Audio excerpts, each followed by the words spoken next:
இன்றே டவுன்லோட் செய்து உங்கள் ஃபேவரட் ஷோக்களை என்ஜாய் பண்ணுங்க. இந்த ஆருங்க மாமா, என்ன இருந்தாலும் வீரா இந்த வீட்டுக்கு வந்து வாழ்றதே முறை. அவளை நீங்க தான் சமாதானம் பண்ணி கூட்டிட்டு வரணும். என்னது?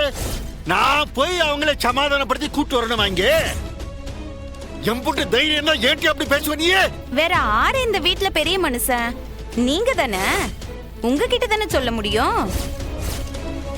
இந்த ஆருங்க, ஆடி மாசம் எல்லாம் பார்க்க வேண்டாம். கல்யாணம் நடந்த அன்னைக்கே சாந்தி முகூர்த்தம் நடந்து ஆகணும். இன்னைக்கே என் மருமகளை இந்த வீட்டுக்கு கூட்டிட்டு வர வழிய பாருங்க. மாமா சும்மா கத்தாதீங்க மாமா. இந்த கல்யாணம் நடக்காதுன்னு சொன்னீங்க, ஆனா எங்க அம்மா நடத்தி வச்சுட்டால. இனிமே உங்களால என்ன செய்ய முடியும்? அந்த சிவபாலனுக்கே இப்ப புடிச்சு போய் தானே தாலி கட்டினா. அவங்கள முதல்ல சேர்த்து வைக்க வேண்டியது உங்களோட கடமை. அத்தை, நம்ம உள்ள போவோம்.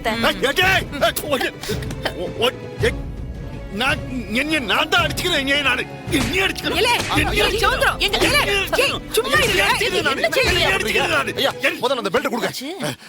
என்னையா நீங்க?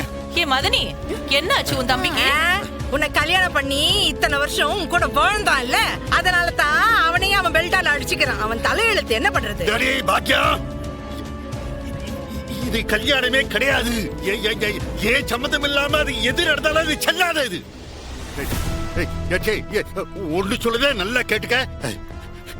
எம்புட்டு வருஷமானாலும் சரி, எம்புட்டு யுகமானாலும் சரி, என் மக சிவபாலனை அந்த வீராவோட சேர்த்து வைக்க விட மாட்டேன்.